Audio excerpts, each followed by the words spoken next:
এরকম ভাবে দিচ্ছ কেন? আস্তে আস্তে দাও সবাই। কে রনির বাবা আসেনি? আসেনি। তুই তো জানো কত শখ ছিল তোমার মেয়েটাকে ছেড়ে বউ করে নিয়ে যাবে, সেই অভিমান করেই আসেনি। আই, তুমি এখনো বলদের মতো স্টেজে কি করতেছো? না, ওই যে মাত্র হলুদ দিচ্ছি তো, হলুদ দেওয়া শেষে তারপর গোসল করবো। তোমার সাথে আমার কি কথা ছিল? হ্যাঁ, তোমার কথা ছিল না তুমি আমার আগে হলুদ শেষ করবা?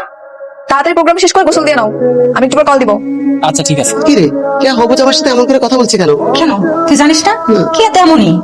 জামাইটা বিয়ে করতে চায় নাই, ও জোর করে জামাইটা রাজি করাইছে। কি বলিস আসলে? কিরে রনি, হলুদ দিয়েছিস? না তো কোথায় কোথায় ঘুরছিস বাবা, জানো হলুদ দে। আই, আর কে কে আছেন আমাকে হলুদ লাগাবেন? তাড়াতাড়ি শেষ করে দেন, আমি রুমে যাবো।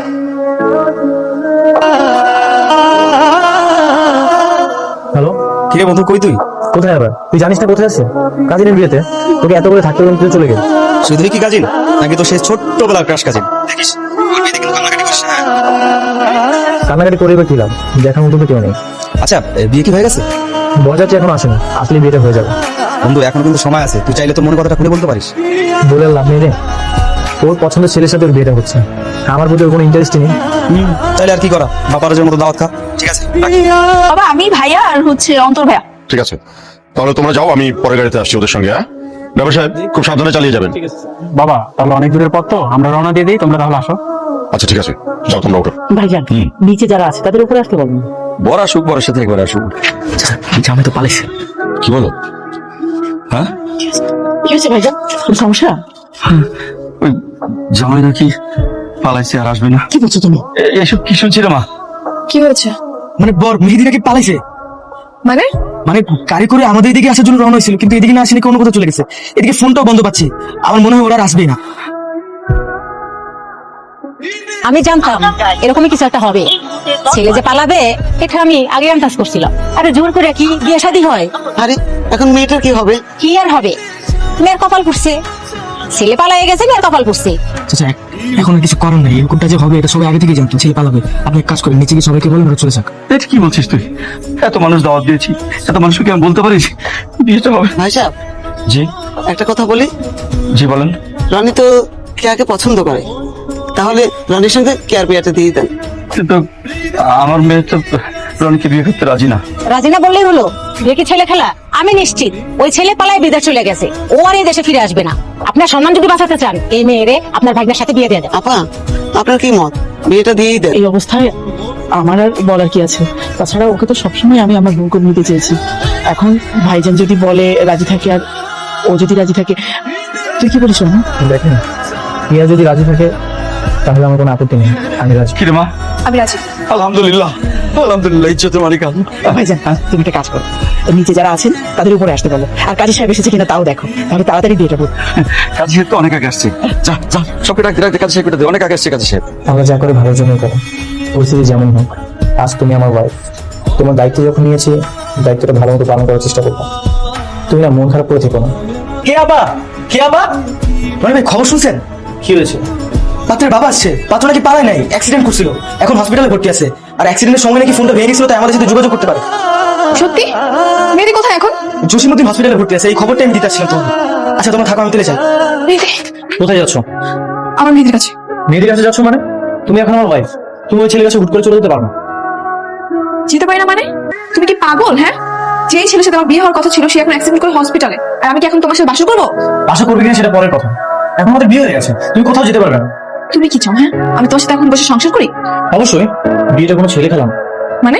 সব রীতিনীতি মেনে আমাদের বিয়েটা হয়েছে, তুমি আমাকে কবুল করেছো আর আমি তোমাকে, এটা তুমি অস্বীকার করতে পারবে?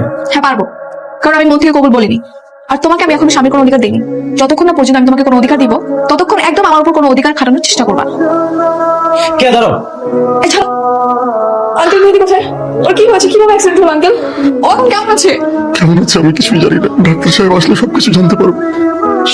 দেখি প্লিজ একটু সাইড। ডাক্তার সাহেব, ডাক্তার সাহেব ভিতরে আমার ছেলের অবস্থা এখন কেমন? আচ্ছা, পেশেন্টের অবস্থা খুবই সিরিয়াস, মানে মাথার মধ্যে প্রচন্ড আঘাত পেয়েছে, রিপোর্ট না আসা পর্যন্ত আমরা আসলে কিছু করতে পারছি না। আমি কি একটু ভিতরে যাবো? না না, এখন ট্রিটমেন্ট চলতেছে, ভিতরে যাওয়া যাবে না। আর প্লিজ পেশেন্টের সাথে একদম থাকে, বাকিটা আল্লাহ ভরসা। আপা চল এখন বাসে চলে যাই। না, আমি যাবো না। আপা বাসা থেকে অনেকবার ফোন নিচ্ছে, তুই এখন চল বাসে চলে যাই, পরে আমি তোকে না হয় দেখা করতে মিস পাবো। যাও মা, তুমি বাসায় চলে যাও। কে কিছু লাগবে? কেয়া কোথায়? কি আর ছাদে গেছে? চাটা কেয়াকে দিয়ে। মা এখন আমি কি করবো? কি আর করবি, যা হবার তা তো হয়েই গেছে। মেয়েটা সাময়িকভাবে কষ্ট পাচ্ছে, 2 দিন পরে ঠিক হয়ে যাবে। ঠিক হবে তোমার? হবে, তুই ওকে একটু বোঝা, দেখবি সব ঠিক হয়ে গেছে। আর ভাগ্যকে তো মেনে নিতে হবে, ভাগ্যে যা আছে তাই হবে। কে তোমার জন্য চা এনেছি। দেখো কে, আমি আসলে আমার ডিভোর্স চাই। মানে আমি কি উর্দুতে কিছু বললাম? মানে ডিভোর্স কেন? আমার চাই মানে চাই। চলো লয়ার কাছে, আজকের মধ্যে সবকিছু ব্যবস্থা করে ফেলো। এসব তুমি কি বলছো? এটা কখনো হয় নাকি? বিয়ের একদিনের পরে ডিভোর্স? লোকে শুনলে তো হাসাহাসি করবে। আমার বিয়ের একটা অ্যাক্সিডেন্ট ছিল, আমি মেয়েদিকে এখনো ভালোবাসি, আর ওকে বিয়ে করতে চাই। তোমাদের ওটা না ভালোবাসা ছিল, তোমার সাইড থেকে একতরফা পছন্দ ছিল। তুমি তো মেয়েদিকে জোর করে বিয়ে করতে যাচ্ছিলে, ও তো তোমাকে পছন্দ করে না। এই তোমাকে বলছে, ও এসে বলছে যে ও আমাকে পছন্দ করে না? দেখো কে, যা হওয়াটা তো হয়ে গেছে। আমার ফ্রেন্ড সার্কেল, ফ্যামিলি সবাই জানে তুমি এখন আমার ওয়াইফ। এখন যদি তুমি এমন কিছু করো তাহলে আমার মানুষের মধ্যে কিছুই থাকবে না। আচ্ছা তুমি ভাগ্যকে মেনে নাও না। আচ্ছা মেয়েদের যদি পালিয়ে যেত, ও যদি অ্যাক্সিডেন্টে মারা যেত, তাহলে তো তোমাকে মেনে নিতেই হতো, তাই না? মুখ সামনে কথা বল, মেয়েদিকে নিয়ে এর একটা উল্টাপাল্টা কথা বলবা না। আমার ডিভোর্স লাগবে মানে লাগবে, আর তুমি ডিভোর্স দাও বা না দাও, আমি তোমার সঙ্গে কখনো সংসারই করবো না। আল্লাহর রহমতে তুই এখন বিপদমুক্ত। তা বলেছে তোকে এখন বাড়িতে নিয়ে যাওয়া যাবে। বাবা কে নাকি বিয়ে করে নিয়েছে। হ্যাঁ, আঙ্কেল আসসালামু আলাইকুম। ওয়ালাইকুম আসসালাম। এই কেমন আছো তুমি? এখন একটু ভালো। আঙ্কেল ডক্টর কি বলেছে? ডাক্তার বলেছে ওর মেজর কোনো প্রবলেম হয়নি, শুধু মাথার ওই স্ক্যাল্প ড্যামেজ হয়ে গেছে, ব্রেনে কোনো আঘাত লাগেনি। যাক আলহামদুলিল্লাহ। পুরোপুরি সুস্থ হতে কতদিন লাগবে? সম্পূর্ণ সুস্থ হতে আরো 7-8 দিন তো সময় লাগবেই। শুনলাম তুমি নাকি বিয়ে করে নিয়েছো। না, ওটা একটা অ্যাক্সিডেন্ট ছিল। তুমি সেদিন আসতে লেট করছিলে, আর বাসার সবাই বলা বলি করছিল তুমি নাকি পালিয়ে গেছো। তোমাকে আমি ফোনেও পাচ্ছিলাম না, তাই আগের বছরটা করে ফেলেছিলাম। সেদিন ট্রাফিক জ্যাম এড়ানোর জন্য আমরা অন্য একটা রাস্তায় গিয়েছিলাম, আর সেখানে অ্যাক্সিডেন্ট হয়েছিল। এমন একটা জায়গায় অ্যাক্সিডেন্ট হয়েছে, খবরটা পৌঁছাতে অনেক দেরি হয়ে গেছে। আচ্ছা যা হওয়ার হয়ে গেছে, তুমি এবার তাদের সুস্থ হয়ে ওঠো, তারপরে আমাদের বিয়ে এসে নাই আবার বাঁচবে। আর তোমার হাজবেন্ড? আমার হাজবেন্ডকে আমি ডিভোর্স দিয়ে দিব, আর ওকে আমি বলেছি ওর কোনো সমস্যা নেই। হসপিটালে সব কি বলতেছিলে? কেন খারাপ কি বললাম? যা করবো তাই বলেছি। আমি আগেও বলেছি, এখনো বলছি, আমি তোমাকে ডিভোর্স দিচ্ছি না। ডিভোর্স তোমাকে দিতেই হবে। কি ডিভোর্স না কোনো ছেলে খেলা না। তুমি এটাকে যতটা সহজ ভাবছো ততটা সহজ না। আমি এত কিছু বুঝি না, মেয়েদি সুস্থ হয়ে উঠতেছে, আমার ডিভোর্স লাগবে, তুমি ব্যবস্থা করো। কে? সবাই জানে আমি তোমার হাজবেন্ড, তুমি আমার বিয়ে করাবো। তুমি এসবের পড়া না করো, আমি করি। লাইফে আনএক্সপেক্টেড অনেক কিছুই হয়, আমিও মেনে নিয়েছি, তুমিও মেনে নাও প্লিজ। শোনো, এসব ইমোশনাল কথাবার্তা শোনার মুড আমার নেই।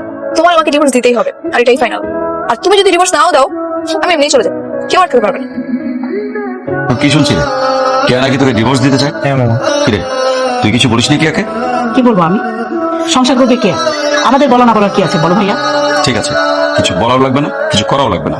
বিয়ে যখন হয়ে গেছে, রনির সাথেই কেয়া সংসার করবে। ব্যাস। না বাবা, তোমরা সবাই মিলে আমার সঙ্গে চিট করেছো, আমাকে মিথ্যা কথা বলেছো। তোমরা বলেছিলে মেয়েদি নাকি পালিয়ে গেছে, আর এই কথা শুনেই আমি বিয়েতে রাজি হয়েছিলাম। এখন তো সবটাই সবার সামনে ক্লিয়ার, তো এখন কেন দ্বিমত করছো? দ্বিমত করার তো কিছু নেই। রনি তোকে ধর্মীয় রীতিনীতি মেনে বিয়ে করেছে, তুইও তাকে কবুল বলেছিস। কাজেই এখন তোর মত অমতের কোনো প্রশ্নই আসে না। কেয়া বোঝার চেষ্টা কর। আরে রনের দিক তাকায় হলেও তুই সিদ্ধান্তটা পরিবর্তন কর। ও তোকে ছোটবেলা থেকে ভালোবাসে, বিয়ে করেছে। এখন যদি তুই চলে যাস তাহলে ওর কি হবে?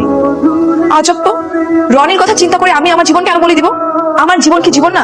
আমার ইচ্ছা কি ইচ্ছা না? আমি কারোর কথা চিন্তা করতে পারবো না, আমি শুধু আমারটাই ভাববো। আপনার ডিভোর্সের ব্যবস্থা করুন। অসম্ভব, এই বিয়েই বহাল থাকবে। আমরা কেউ তোকে সমর্থন করছি না। রনির সাথেই তোর সংসার করতে হবে। তোর মানা না মানা তোয়াক্কা করছি না, ব্যাস। তাহলে আমিও কারো মানা না মানে তোয়াক্কা করছি না, ব্যাস। আমি ওর সাথে সংসার করবো না, এটাই ফাইনাল। শোনো, প্রত্যেকদিন একটু একটু করে বের হবা। এভাবে বাসার মধ্যে বসে থাকলে কি তুমি সুস্থ হবে নাকি? হ্যাঁ, আমি তোমাকে নিয়ে প্রত্যেকদিন বের হবো, ওকে? তোমার স্বামী তো রাগ করবে। কিসের স্বামী? হ্যাঁ, তোমাকে বলছি আমি ওকে ডিভোর্স দেবো। কেয়া একটু বসো তো, কি সমস্যা তোমার? এখানে কেন আসছো? না মানে মামা বলছে সবসময় তোমার খেয়াল রাখতে। তোমার মামা বললেই কি তোমার সবসময় খেয়াল রাখতে হবে? হ্যাঁ, কি দেখতেছো না আমি এদিকে সময় দিচ্ছি, তুমি এখানে আমাকে বিরক্ত করতে আসছো কেন? আমি তো তোমাকে বিরক্ত করছি, তোমরা কথা বলো, আমি এখানে দাঁড়িয়ে থাকি। তুমি বিরক্ত না করলেও আমি বিরক্ত হচ্ছি, বুঝছো? তুমি এখান থেকে চলে যাও। আমার কাজিন, বলো কি জানি বলতেছিলে? দেখো তুমি যাওয়ার পর বাবা আমাকে অনেকক্ষণ বুঝিয়েছে, বাবার কথার সাথে আমি একমত। তুমি যেহেতু বিয়েটা করেই ফেলেছো, তুমিও মন থেকে মেনে নাও। একদম খুন করে ফেলবো বলতেছি।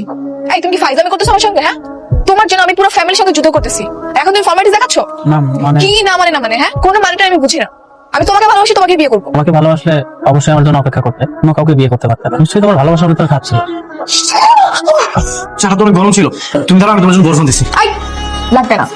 লাগবে না মানে? হাতে তো ফুসকে পড়ে যাবে, আমি তোমার জন্য বরফ দিছি। ফুসকা পড়লে পড়ুক, সেটা আমি বুঝবো। আমি সরি, আমি না খেয়াল করিনি। এই তোমাকে এইসব আদিক্ষেতা দেখাতে কে বলছে? হ্যাঁ, আমি তোমাকে বলেছি আমার জন্য কফি বানিয়ে নিয়ে আসো।